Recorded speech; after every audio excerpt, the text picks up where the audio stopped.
Mhm. Good. Well, everybody remember, we officially start training on it this Thursday to come up at 2 o'clock. We will have training for the next 2 months on it. Everybody's supposed to be completing week one of your agent success plan. I really, really, really want everybody to complete it. And I can actually go in there and see who all has completed week one. Like I said before, now at this point, when we have like one-on-ones or you're calling me and saying that, hey, my business is not going in the direction that I wanted to go. Now we're going to have somewhere to start and evaluate, are you making the phone calls? Are you following up with people? So this allows me to hold each one of you a little bit accountable. So are y'all okay with me being your accountability partner? I hope so. I am. So I'm going to push you to the level that I feel like each one of you, because we coming in 2021, it's going to be an amazing year in real estate. I wanted to make sure that everybody had the platform system to succeed. And I'm going to continue on it. We're going to have some more. I'm working on some, creative things, and we're getting close to dropping our new website. Hopefully we can drop it by the second week in February. We also have a company video that we're working on. We have some PR stuff that we're working on. So we're going to really, really push the brand of Norman and Associates to the next level, which will create opportunities for each one of you. That's what I am about as a broker. I'm just trying to open up every door that I can open up for you. And I appreciate each one of you being a part of this journey, a part of this movement, a part of this moment. And I love each one of you. And I'm going to go on vacation smiling. I am also going to go on vacation feeling great. Tiffany has been in my corner since I first stepped into Atlanta. And I'm looking forward to being in a great partnership with her in 2021. You will see Tiffany and her staff active throughout our office. We use them as a resource center. If you have your contracts and things like that, make sure you put the Hawes Law Firm on them. We totally in support. We're in a partnership together. So this is going to be an amazing year for her company and our company at the same time on it. Tiffany, how many attorneys do y'all have now over there? 1, 2, 3, 4, 5, and we're looking for one more. So, if y'all know of any attorneys with a little, good personality or whatever that y'all like closing with or whatever, shoot me their information, because we're looking to add one more. Okay, so they have probably a total of 7 attorneys. So that's great enough staff to make sure that our deals get closed on time and a resource. So I'm excited about that. So I asked Tiffany to come on. Of course, everybody knows that if you don't know, Greg always update the contract forms every year. So would I have Tiffany come on every year and to give us an update and show us some of the things that we need to be looking for and some of the things that they have changed within our contracts. So I am not going to hold any longer. I'm going to actually turn it over to Tiffany and let her kind of do what she does best, because she's one of the top attorneys out there, and she knows a little bit more about it than me. So Tiffany, I made you a co-host. So I don't know if you want to share your screen or what you want to do. You can do that. No, I'll just kind of talk a little bit. It's not, I won't hold y'all all day. But Jeremy mentioned something about growing your business and the software the new software that y'all are getting ready to use. But one of the more important things that we have to discuss is the actual purchase and sale agreement. How many of you guys actually have read through all 8 pages of the purchase and sale agreement? I want to hear some yeses. Yes. This is yes. Shantiria. I have. Okay. It is important for you to read through all 8 pages and to read all the stipulations and everything of the contract, and not just the first page and the last page. There are some key, there's answers to every last one of your questions that you have inside the contract. So sometimes you don't always have to call the attorney or call Jeremy If you would really refer back to the contract, you'll find most answers to your questions. And the reason why I'm telling you that is because a lot of times what I'm seeing is agents will have questions for me, like let's say with Earnest Money, what happens if the buyer doesn't give the earnest money, or what happens if the buyer defaults on the contract but doesn't want to sign the termination? What are the next steps? The next steps are always outlined in the contract. That's what we refer to as the closing attorney, or if your broker is holding earnest money, that's what they'll refer to. They'll refer back to the contract. So I just want to make it a point to tell you guys, make sure you read through your contract, know what your contract says, not just the first and the last page. All right.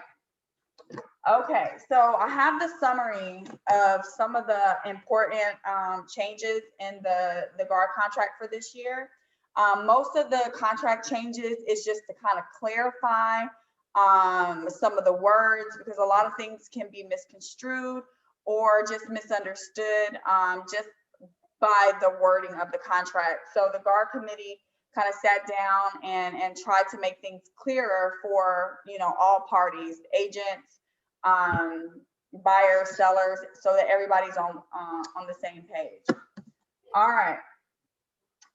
So due to confusion among the general public, so I'm down here in the new terms, the GAR Forms Committee renamed the agents to make more sense to the general public.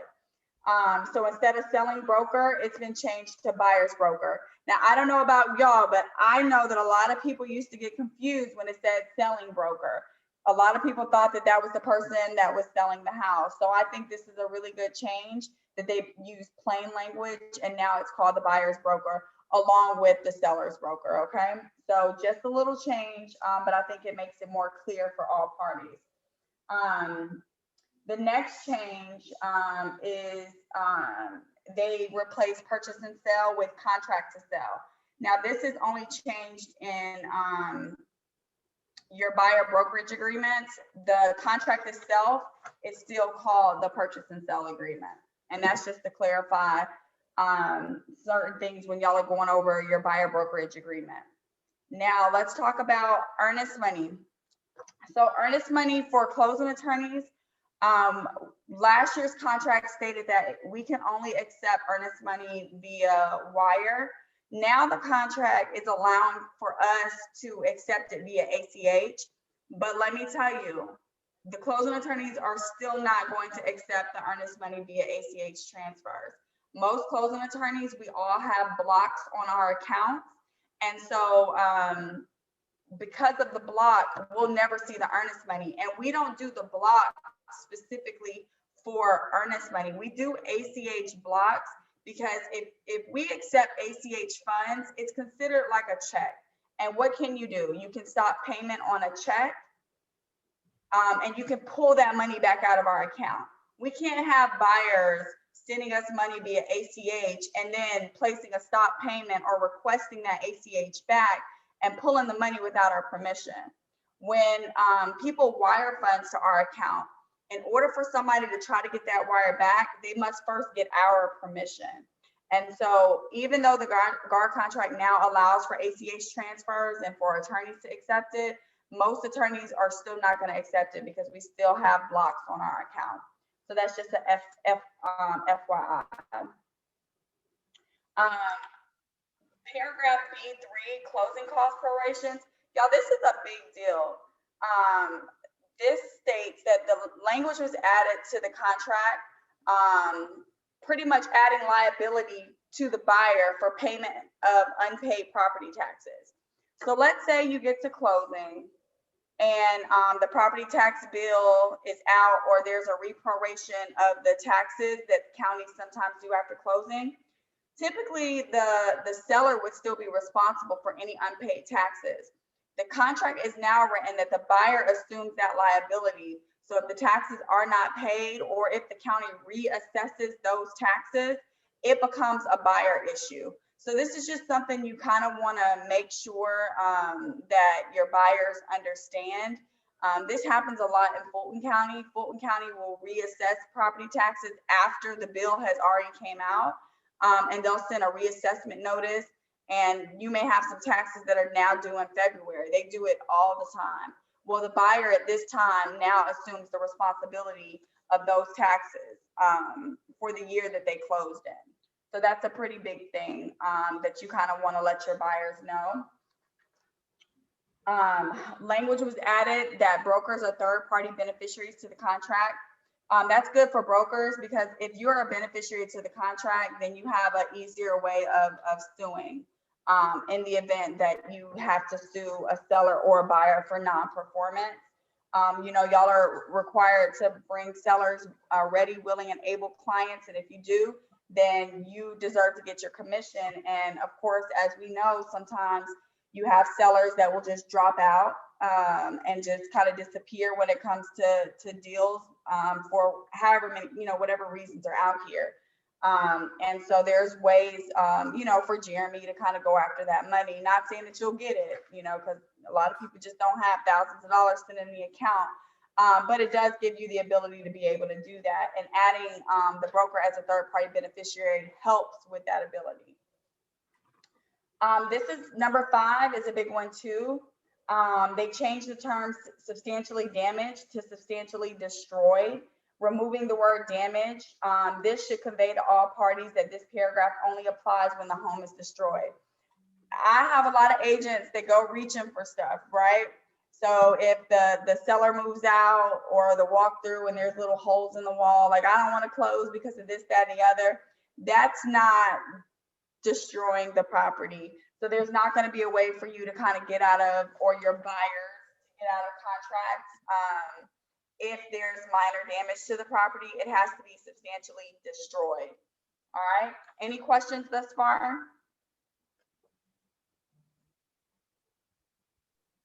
Hi, Tiffany. Okay. It's Sandra. How are you? Hey, how are you? Hey, I'm good. Quick question. Will we be able to get a copy of this outline that you have? Yeah, I sent it to Jeremy. I think they tried sending it out to everybody and they may be having a few issues. But because there were some people on the chat stating that they couldn't open the PDF. Okay. Well, I'm gonna get Teresa to resend it out again right now on it. So y'all can't open the PDF? No. Okay, all right, we'll send it out right now again. Give me 1 minute. Thank you. All right, and then just let me know if y'all don't get it, and we'll find a way to get it to you. Okay, this just kind of summarizes everything. One of the other things that they added is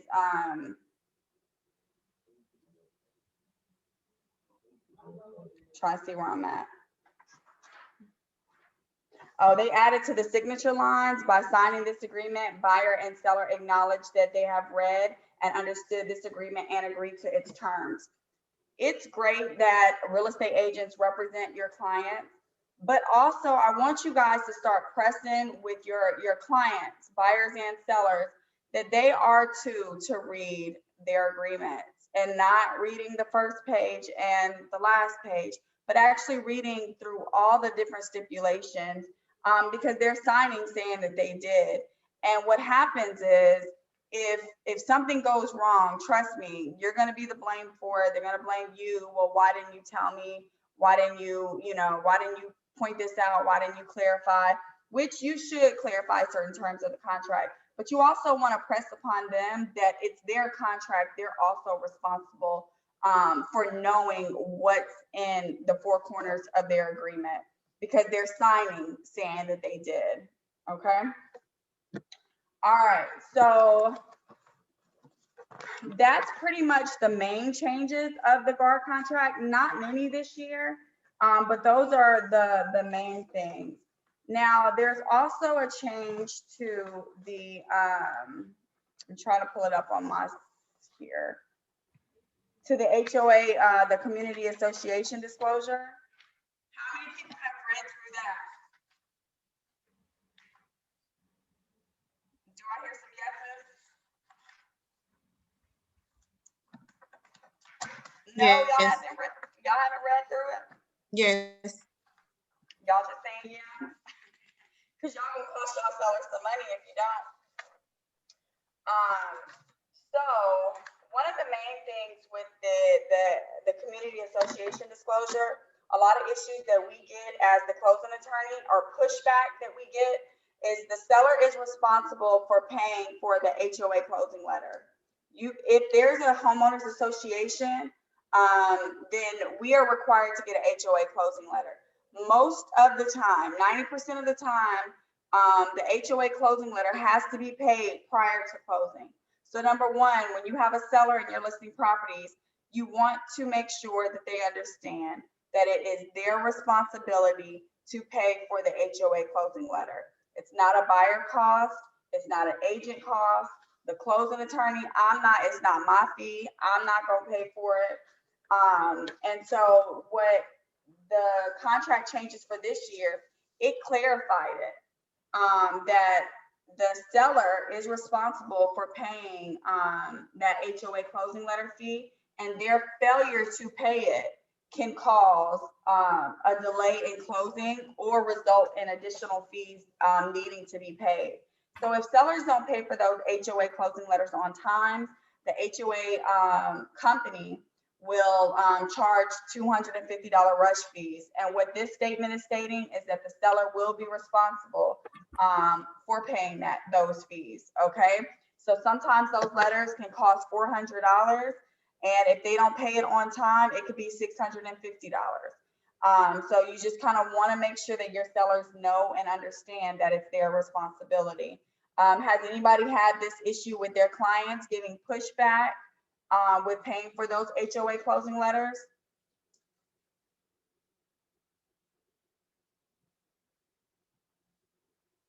No? Okay. All right. The next section are the new forms that they added.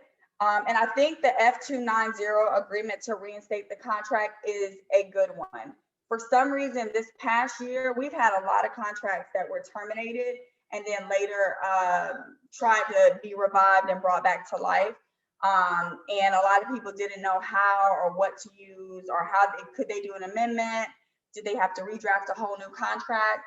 So I think this form is a really good form, and I think y'all should take some time to read through it, because we know that negotiations can get tough, and sometimes you have to walk away from a contract in order to, get a seller to respond, or in order to kind of, get what you need in the contract. And instead of having to redraft a whole new agreement or try to figure out how you're supposed to revive it, they now have the F290 that allows you to reinstate the contract. All right.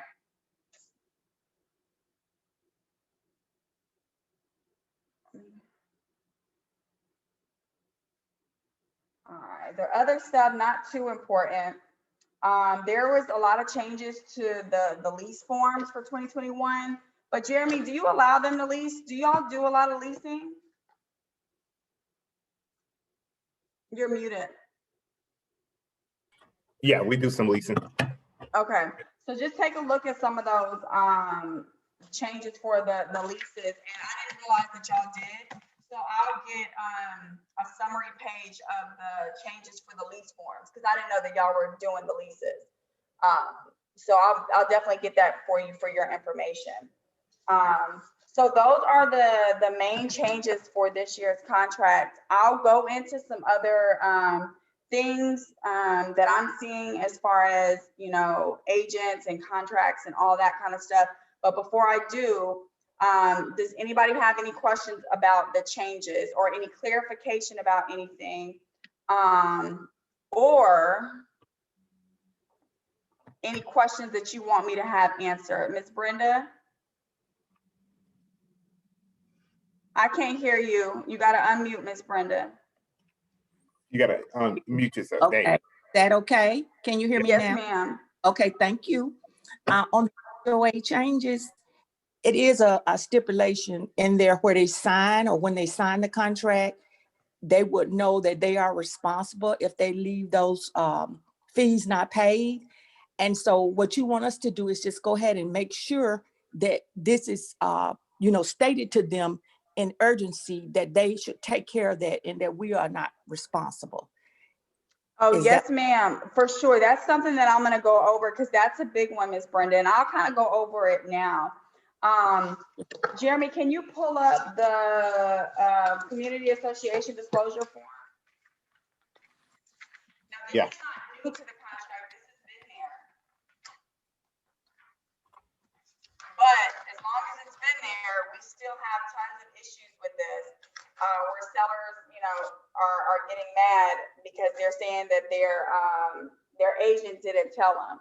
Oh, okay. That's my point right there. Yeah, That they thing get of mad that- because they say their agent didn't tell them, Right. their agent didn't make it clear. But it's on them to fill it out. But you as the agent should definitely clarify this with your clients. So as Jeremy is pulling it up, and when you pull it up, Jeremy, please go to page 3. Okay. It was also in the attachment, the email attachment that I sent you if you can't find it. Oh, okay. Oh, okay. Yeah, it was in there. There you go. There you go. And if you go to page 3, so page 1, page 2, you're filling out all the information. But if we look at page 3, under C, transfer initiation and administrative fees, there's that little box that's empty, okay? That box is for the seller to put a certain amount, telling the buyer that, let's say there's an initiation fee of $500. Let's say that there's a capital contribution fee of $700. Let's say there's a, whatever administrative fees that these HOAs come up with of $200. The seller needs to add all those items up and put that figure there. If that figure is left blank, it becomes a seller's responsibility to pay at closing. So imagine there being a $1,000 capital contribution fee and a $500 HOA transfer fee, and that line is left blank. Well, when closing happens and the seller gets their settlement statement, and their settlement statement has $1,500 on there for a capital contribution and a transfer fee, the first thing that they do is call us and say, hey, those are not my fees. Why is that on my side? And we politely just send them their community association disclosure, outlining that in page 3, they didn't disclose those fees to the buyer. After we send that to them, who's the next person they call, Miss Brenda? They call us. They call y'all, and they're mad that y'all didn't point it out. They think that this is a conspiracy against them, that y'all conspired with the closing attorney, the HOA, and the buyer to make them responsible for this $1,500 fee. And although it's not your issue, you just want to make sure that when you're going on your listing appointments, that you're kind of holding their hands through this, because at the end of the day, it's going to be your fault. And we don't want that to happen. Now, Right. On the buyer side, y'all don't need to say anything if it's left blank. You want it to stay blank. Why? Because if there is fees that are associated with the HOA that the seller failed to, show you, it benefits your buyer. That means your buyer now doesn't have to pay $1,500. So if you don't want to be super agent and say, hey, listing agent, this is left zero, your seller might want to put some fees there. Y'all just sit back and be quiet and let that fee stay blank. Okay. Okay. Ms. Brenda, Good. you have another question? No, ma'am. Thank you. That is a good add-on or addition to, just clarify that so that on each side that we will understand, what is going on. So thank you for explaining. No problem. Any other questions before I get into some of the common issues that I'm seeing with contracts? No question per se, but this is Sandra again, ladies. And I just wanted to piggyback off of that a little bit, because that actually happened to me, and I was the buyer's agent or on the buyer's side. And you're right. It's in your best interest as the buyer's agent not to say anything.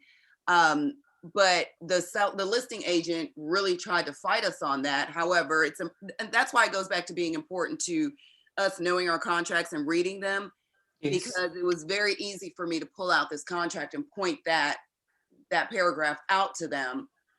when they called about that. So it's extremely crucial that we do know our contracts for this for a number of reasons, but this is a good example of that. And then of course, making sure that your sellers are aware of this, because like Tiffany said, you know, they're going to come back on you and say, you didn't tell me this. Mm-hmm. They're going to be It's always somebody else's fault. Absolutely. Tiffany, this is Shanteria. Hey, I just want to say Shanteria. real quick, how you doing? Good. I just want to say real quick, like, I think, well, I just got pulled into mentor a few people. So I was just literally telling them, not only am I going to help you with your contracts, but we are really going to read through the contract and make sure you understand what it really means. Because even in my earlier days, I did something and an older agent was like, in the contract, this. And I was like, oh my God. And from that point on, like a weekend, I stayed in the house and literally read, you know, the letters and what everything means. Because when you get mentored or somebody's helping you, they're just saying, do this, do that. But do you know why you're doing that? Do you know what this means? If somebody asks you a question, would you really be able to have a good understanding of what you're doing?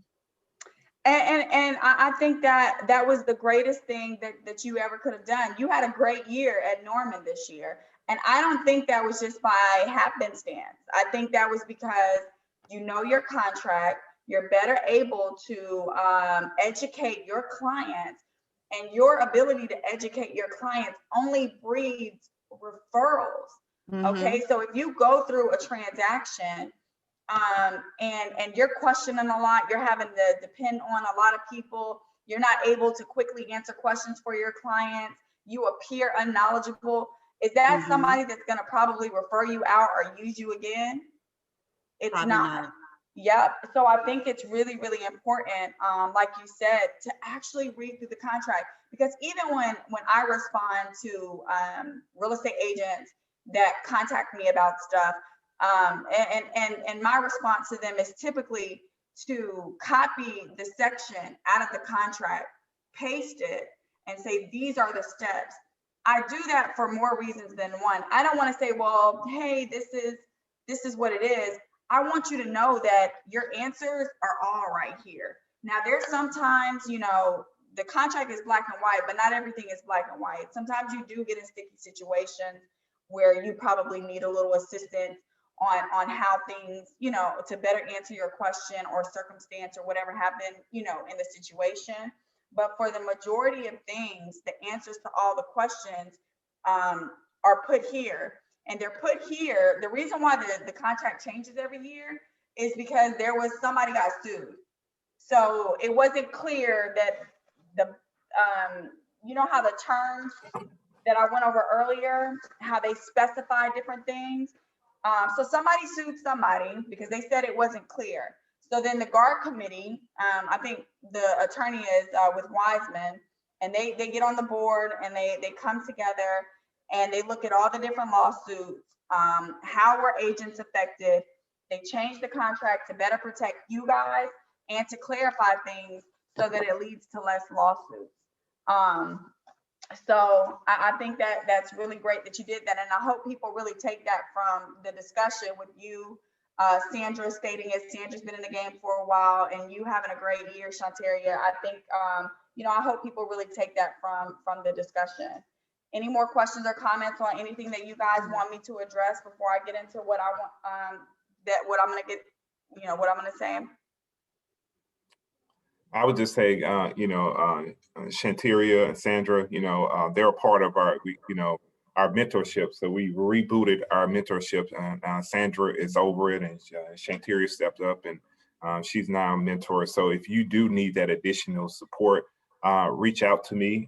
You know, we have some phenomenal, like Tiffany said before, Shanteria had an awesome year, but, you know, and that's just due to her level of education and her knowledge within the craft of her doing real estate. And I'm so excited to have her to be a mentor, because that's exactly what a mentor is supposed to do, is making sure that the mentee reads each part of the contracts and understand it, and that'll better equip them. So great, go. That's all. Anyone else?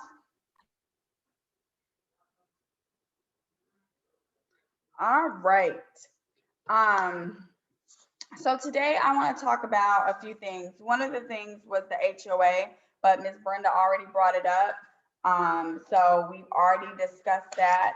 As much as it seems like a little small, minute thing, the HOA really does delay closings. So it's important that you really listen to what we're saying when it comes to that. Another thing that I'm seeing, and I'm seeing agents get involved in this a lot, is telling buyers that they don't need owner's title insurance. How many people in here do not understand what title insurance is for? And please do not hesitate to be honest, because what I'm seeing is a lot of agents don't understand the importance of it. So I figure that a lot of agents don't know what it actually is. So how many people in here don't know what owner's title insurance is? I don't. I don't. I don't. I do not. I do don't. not. That is not just the few people who said it, that is a lot of people, a lot of agents.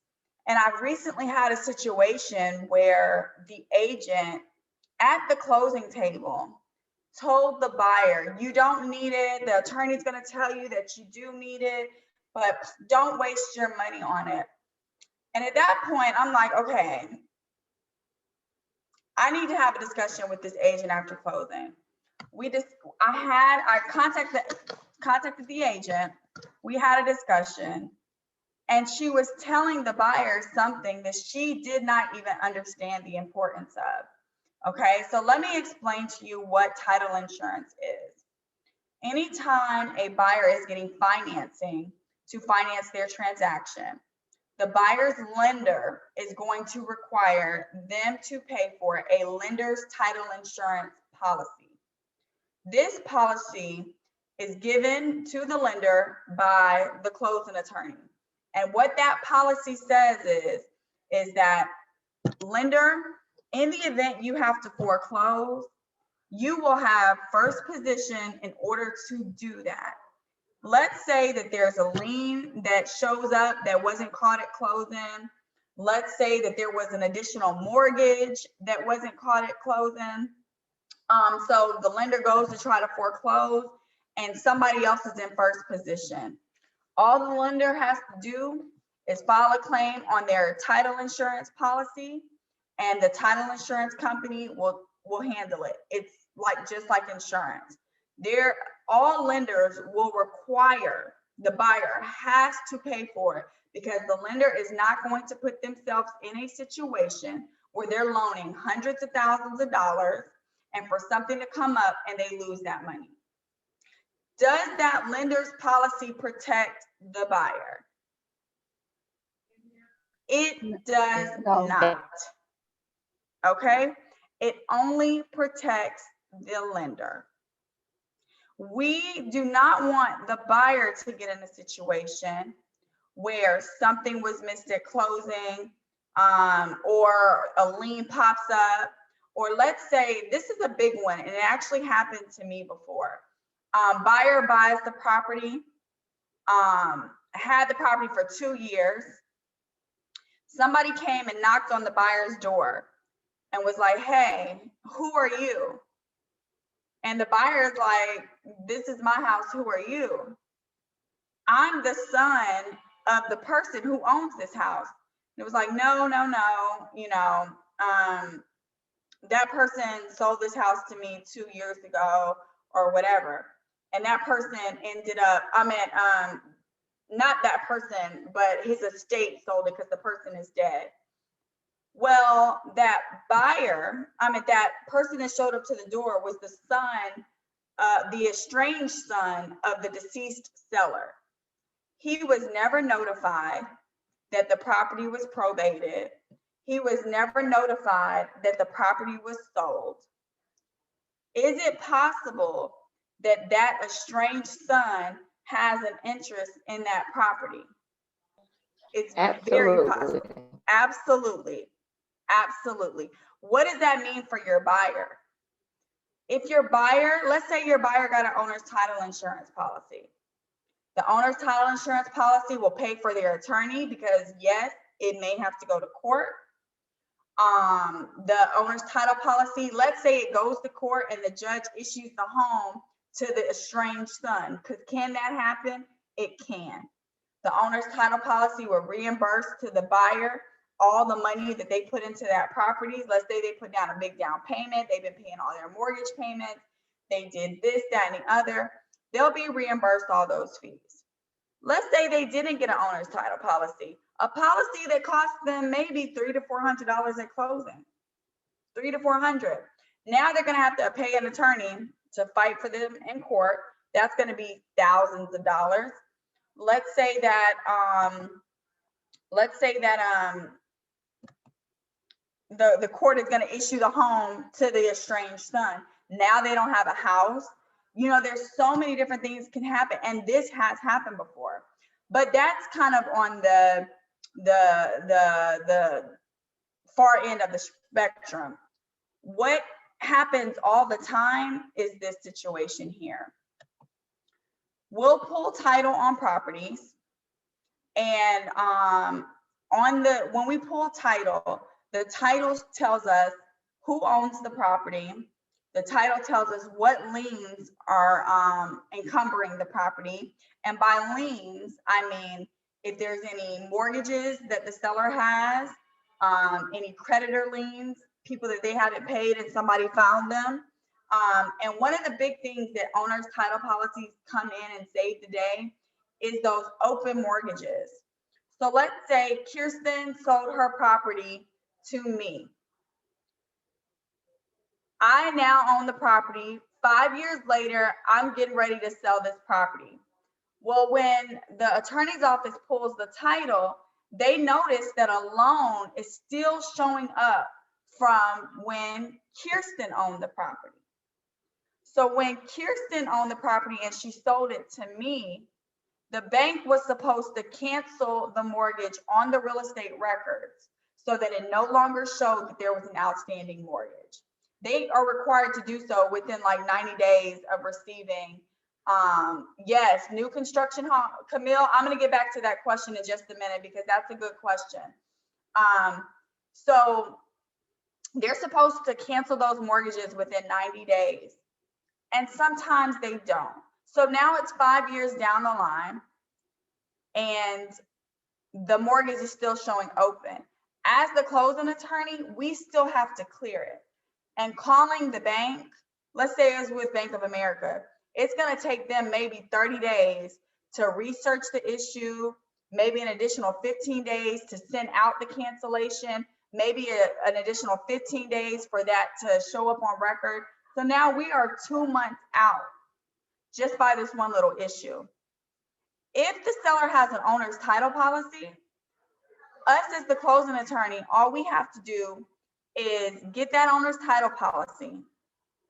We contact the title insurance company. We ask them for a letter of indemnification against that open mortgage. They send it to us and we close.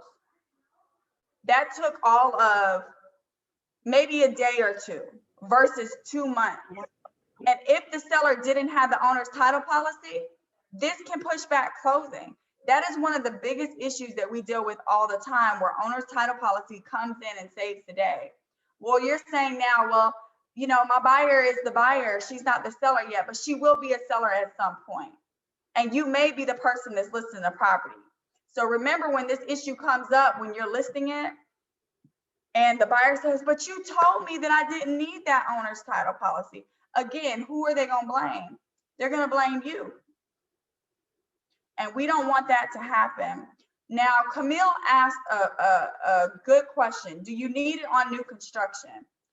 Owner's title policy has nothing to do with the home.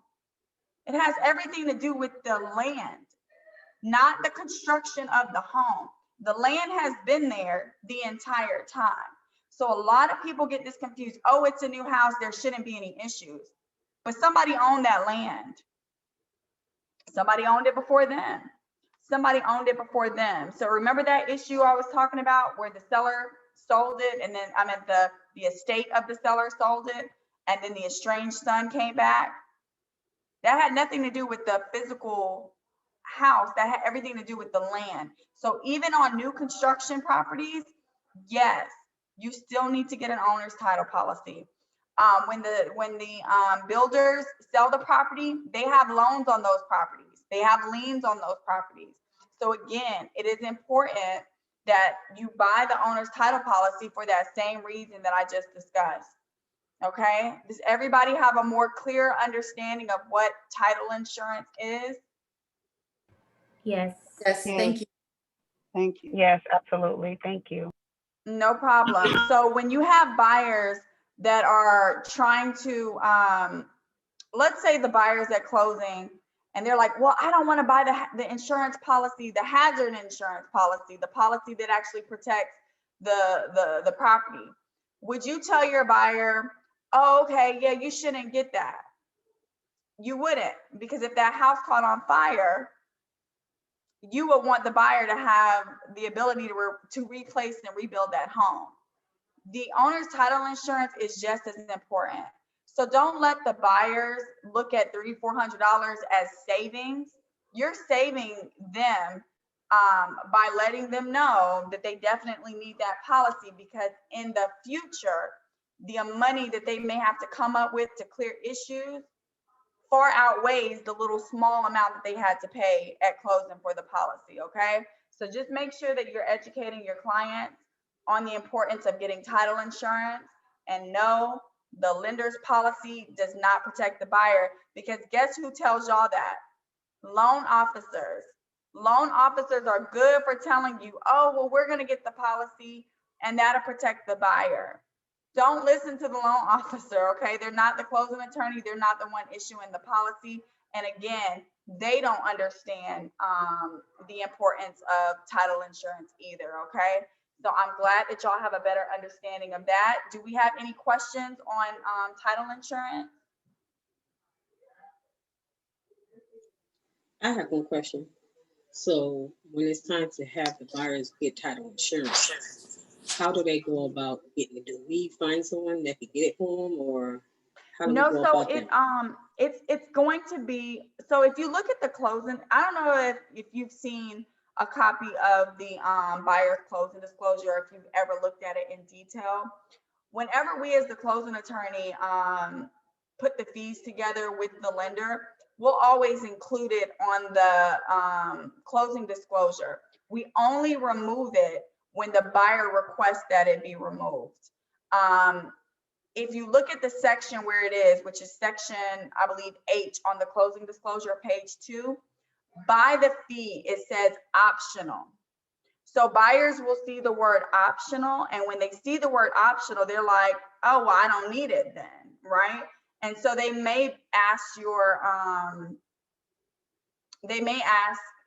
as the agent, like, if this is optional, do I need it? And you may not know how to answer that. Or they may just look at it and say, it's optional, I'm not gonna buy it. And that's where the issue comes in, Tasha. So when we do the settlement statement, it's already on there. It's only removed at the request of the buyer. Okay, thank you. No problem. Somebody else chatted something. Let me see. Yes, I think that is wonderful, Ms. Howard, that you have that. And I actually encourage agents to have their clients sign something stating that. Our office, anytime anyone declines getting owner's title insurance, we do have them sign a form at closing, letting them know the importance of it.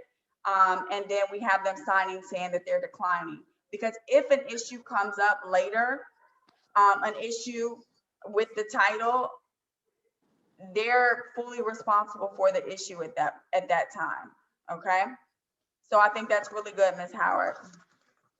Any other questions on owner's title insurance? Yes, I have a question. It's Yusuf. How you doing, Tiffany? Hey, Yusuf, how are you? I'm well. I had a question about the fact that you said that most loan companies will kind of expect you to have this insurance. However, you also said that the loan officer doesn't know much about it. Can you elaborate more on that? Yes, so there's levels to this, guys. The loan officer is the salesman. He's out here trying to get people home loans. He's not the underwriter. He's not the processor, or she. And a lot of times they know how to onboard a client, but they don't know the inner workings of the file. They don't even know what title insurance is or why their underwriter will require them to get title insurance. So when you're speaking to the salesman, which is the loan officer, they will say whatever to get your buyer to the closing table. Let's say there's a cash to close issue and the fees need to be reduced by a certain amount. The loan officer is going to tell you, not all of them, but a lot of them, well, hey, just remove the owner's title policy. You know, the lender's getting one. There's no need for it or whatever. Not because they understand the importance of it, but remember, they're the salesman.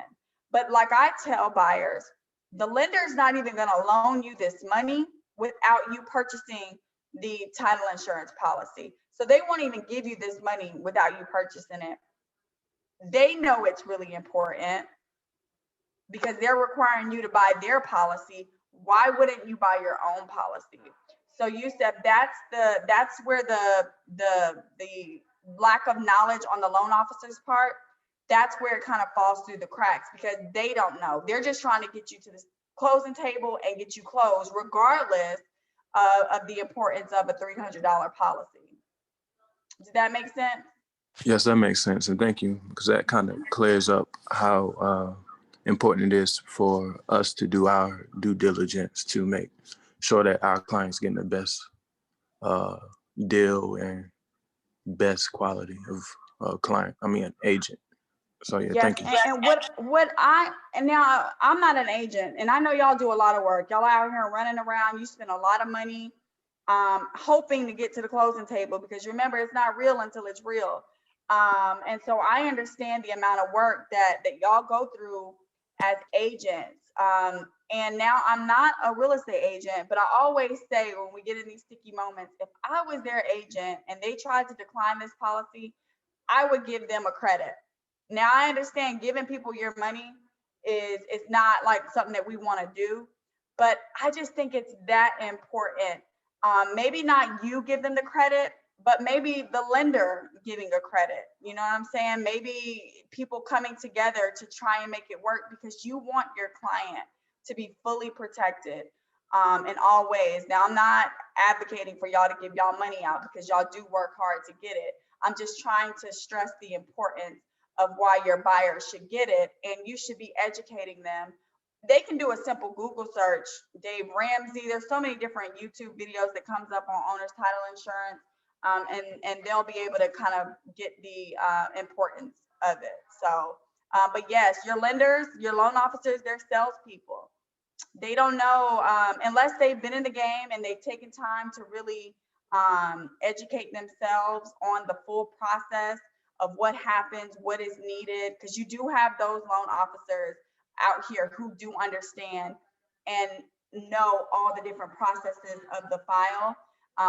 But if they don't, then, you know, people will tell you anything to get you to the closing table. You know, that's just the reality of this business. Any other questions?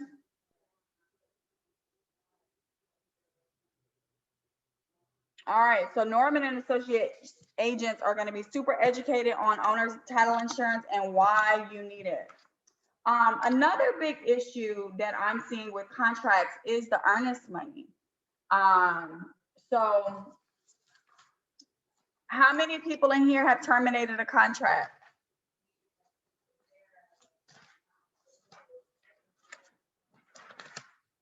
I have. Okay, so if we look at that termination, I don't know if y'all can pull it up, or Jeremy, if you have the ability to pull up a termination. I just want to go over something with you real quick.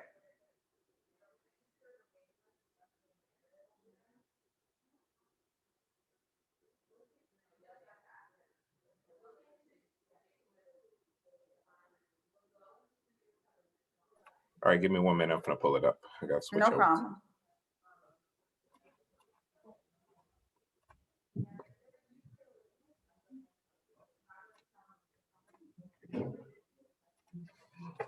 Oh, that's cute how all the houses show up. Is that the software? Is this the software? Yeah, no. This is just our contract software system. Okay. Yeah.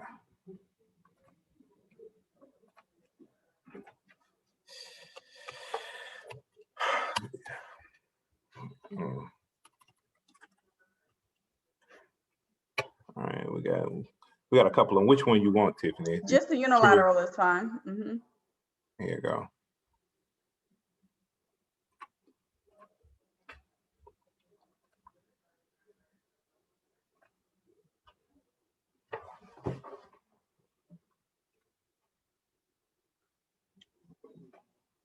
Okay, so we pull up this termination. The termination, scroll up just a little bit. The other way. Yeah, there, that's good. So the top part, if you see the top, it says buyer or seller. So the person, whoever's terminating, buyer or the seller, lists the reason why they're terminating and they sign their name. That's a or sentence, meaning the buyer can sign or the seller can sign. It's not necessary that both parties sign. It's a unilateral termination. That's the top part. But let's look at the bottom. Do you see and or do you see or? This one See only an has and. You see an and. So what does that mean? Does that mean that the buyer can terminate and they get to decide that they get the earnest money? Or is that saying that the buyer and the seller has to decide who gets the earnest money? Both. Yes, ma'am. Okay. So let's say the buyer terminates the contract. They sign it and they send over the termination and they put the proposed disbursement of earnest money back to themselves and they send it over to the seller. Let's say they sent this over, it was 7-day due diligence, they send it over day 3. So we know during those 7 days, the buyer can terminate at any time. So the seller at this point should sign the disbursement of earnest money and the buyer gets their earnest money back, because we have to have that signature from the seller in order to issue those funds back to the buyer, regardless of what the contract says as far as their due diligence and their ability to terminate. The termination has to be signed by both buyer and seller for the earnest money to go back. Now you're like, well, what happens if the seller doesn't sign? What are the next steps? Or let's say that the buyer is not agreed, because you know who don't want to sign the terminations? Those buyers. When they've made it through their financing contingency, they've made it through their appraisal contingency, and at the last minute, because you were dealing with one of those loan officers, Yusuf, that told you was approved, and come to find out, you weren't approved because they don't really, know the process, or for whatever reason happens. And there was nothing protecting the buyer's earnest money.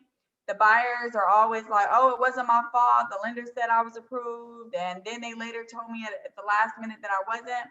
Even though it may be a lender issue, the lender is not a party to the contract. The buyer is. So if the buyer can't get the funding, then the buyer is the reason why, they weren't able to purchase the home. So even in those instances where the buyer is not protected by any contingency, a lot of times the buyers refuse to sign the disbursement of earnest money. So what happens when the seller or the buyer refuses to sign over the earnest money? If the attorney, us, if we are holding the earnest money, we get to look at the contract and we get to determine who gets the earnest money.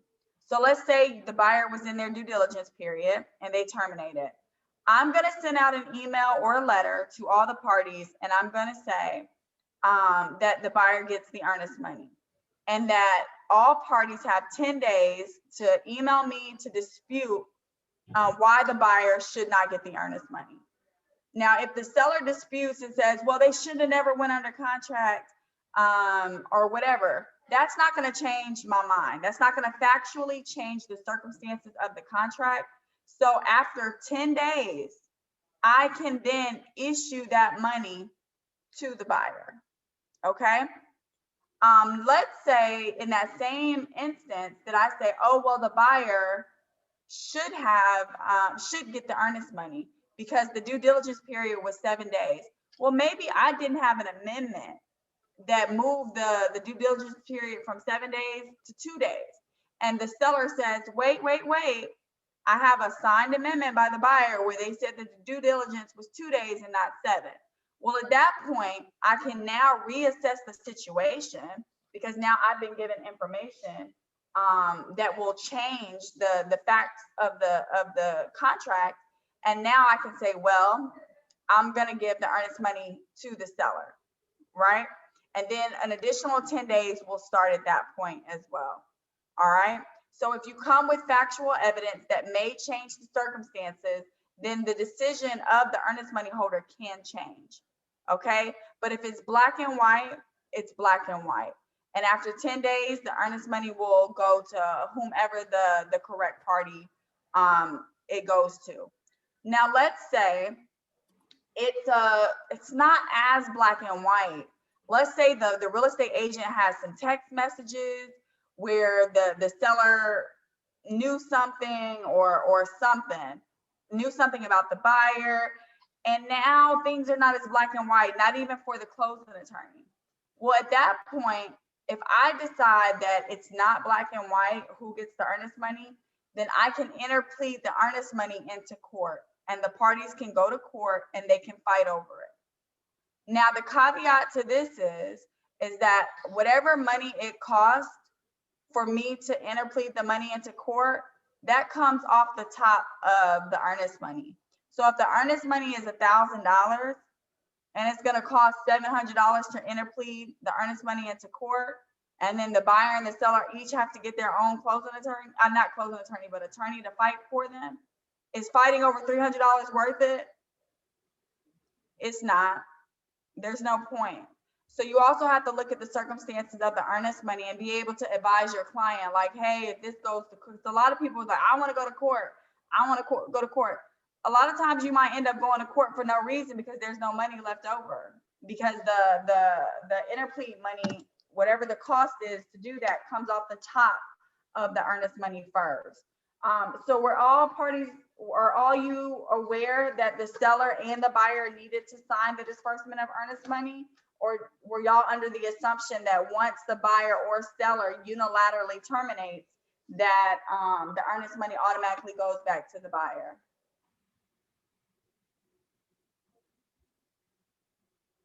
All right, so I guess we got some educated people, or we got some people scared to say they didn't know. Yeah.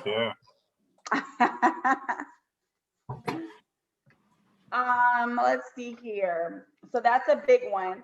And if you want to look into that more, when you start going over the contract, when you start reading over the contract, if you go to page 3 of the contract, section 7, earnest money, it outlines everything that I just said, because that's what we go off of. Okay. So even in those instances where something comes up, you want to know the steps, again, always refer to your contract. Another big issue that I want to talk to you guys about is referrals and your referral partners. I love for you guys to put my name on your contract, right? It's what feeds my kids, my family, all of that. I know some of you guys love your favorite inspector. You love your favorite insurance person. You love your favorite contractor, and you want to, yell from the mountaintops how much you love them and how much, the buyer or the seller should use them. Always give your buyers or your sellers multiple people to choose from and let them choose, right? I say this because when you start steering people to use certain people, like let's say home inspectors, and let's say they buy the house and they come to find out a year down the road that there were some major foundational issues that the inspector, it was clear, but the inspector clearly missed it. and you were the one that was yelling from the mountaintops on how they should use that inspector, who are they gonna blame for the issue? The inspector, or are they gonna blame you? They're gonna blame you. They're gonna blame you. And I've seen this happen, guys. An agent, she referred her contractors, went over to the house, oversee the project for the buyer, told the people how much the contractors were great, great, great.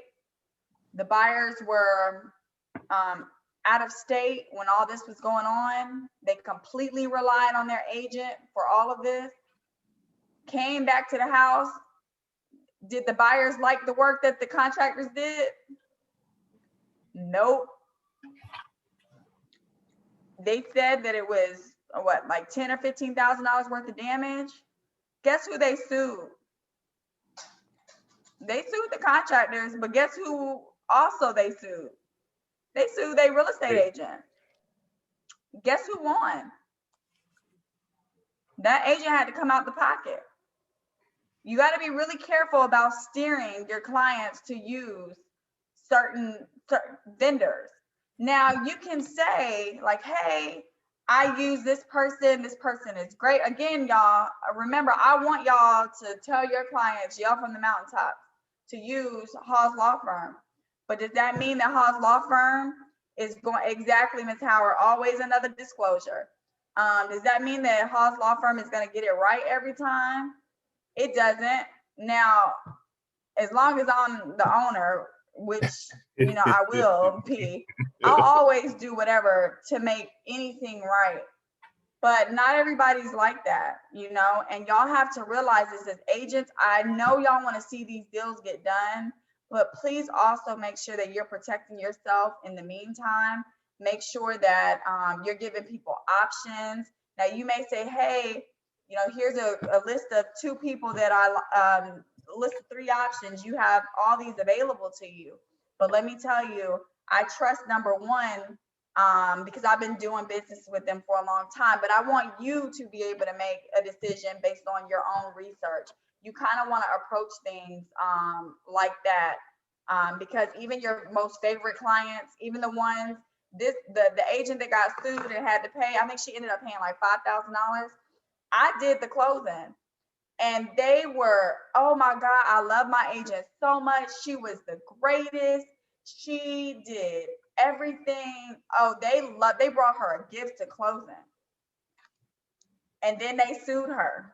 You're great only until you're not, you know? Mm-hmm. So just be careful and make sure that you're always, you know, protecting yourself as well as your clients when you're out in these real estate streets, okay? Yes, please, and it's a requirement. Give everybody at least 2 options. You know, with home inspections, attorney, it would just help you out in a long time. Do not steer them to it, and do not call and set up any of these inspections for your clients. That is not your responsibility on it. You give the information over to your client. You let them set up everything. I should not hear a single agent at Norman and Associates calling a home inspector and setting up the time. And actually, I don't even want y'all at the home inspection, period. That's your client. You let them handle the home inspection. You get the report and you go over the report, because they can always be, I heard plenty of times, well, my agent was there, they didn't put it down.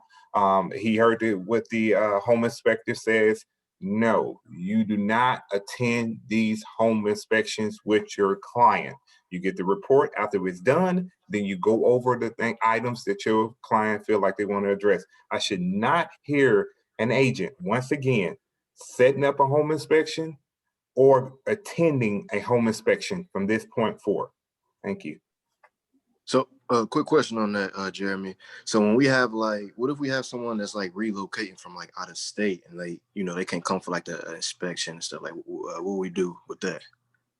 Well, that's the situation. You can let them in and you can grab the report. It's still at that point, the home inspector that you pick should have access to the property. It's still no need for you being there. Okay, all right, cool. But you sitting around and talking to them, You know, it's no need of you being there anyway. If you have a qualified home inspection, he should have a key access to the property. He'll get himself in there, he'll do the report, and then he'll provide it to both of y'all. Jeremy, have you had any instances where this kind of situation has gotten y'all in trouble? No, I'm just trying to keep it going. Right. Right. Don't go to, I should hear no agent at a home inspection from this point forward. Liability, just one less thing, you know, you're walking through and they say, hey, my agent heard the home inspection say this and that, you know, he didn't put it down. It's just, you know, I was always taught not to attend the home inspection. So I just, it's less liability. I don't want to go to court. Thank you. All right, and a lot of this may sound like,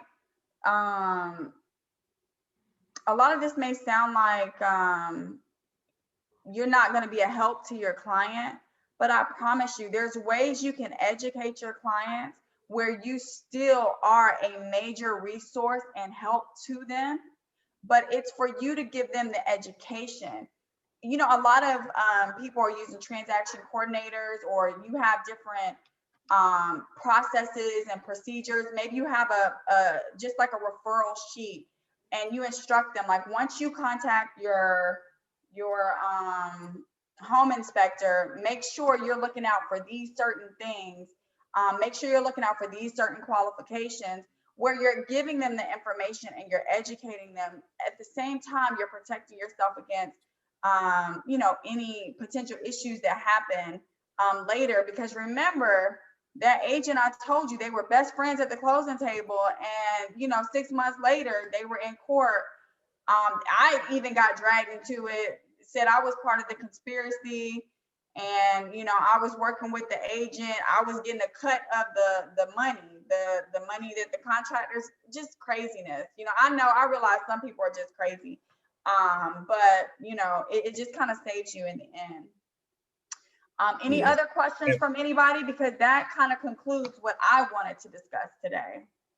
And that's because, you know, Tiffany, when things go to the left, it's no friendship in it. You know, even to the point, you know, 2 years from now, and they come back and they found out that, you know, it was on septic tank and you didn't disclose it was on septic tank. And it's just, you know, when people get upset, they only want results. And if you paying for something, they will go on into it on it. Now, I don't mind if you go towards the end of the inspection and you're locking up and you're getting and helping them out. Go to the end. Do not stay there the whole time and walk with the inspector, you know, on the roof, behind the roof. You can go towards the end and just make sure everything good.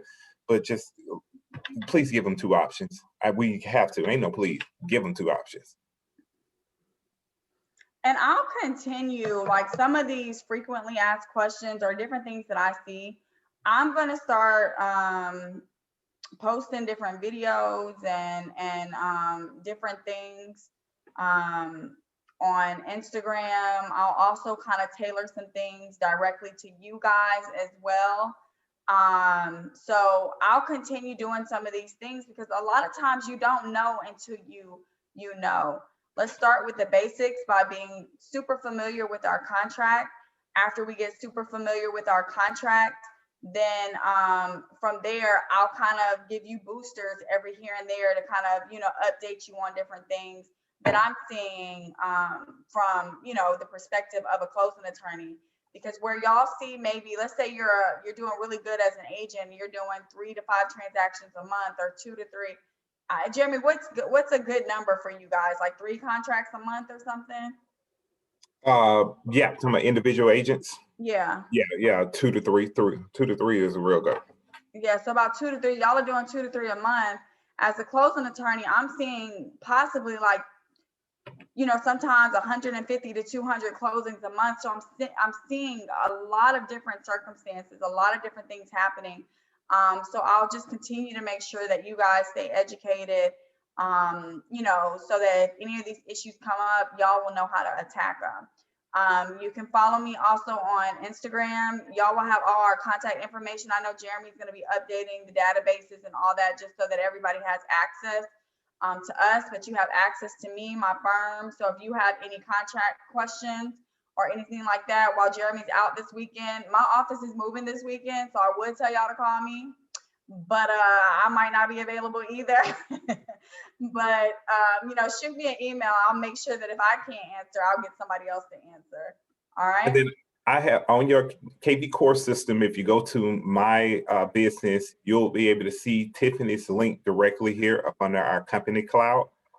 So the Hawes Law Firm, if you just click on it, similar to what I'm doing, it'll take you directly to her page. And one thing I love about Tiffany page, she has this closing cost fee calculator for some of our newer agents.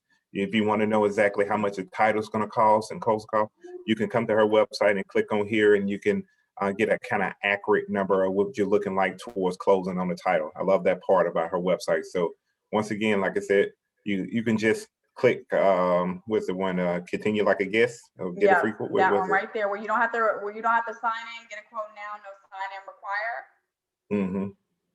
And you'll be able to go here and you'll be able to put the property address, and they'll pull all the information, let them know if it's cash, not refinancing, and you'll have an accurate amount of what you're looking like towards closing on the title on it. And so once again, Tiffany is going to be, like I said before, she's one of our preferred vendors.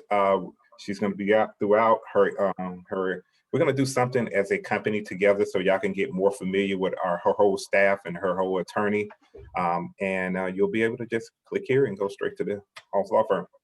Any kind of questions before we let Tiffany go? I think it's been a great educational class. Any questions?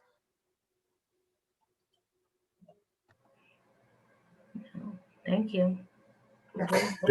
It was really helpful. Thank you so much. No problem. Somebody asked, do I create any disclosures?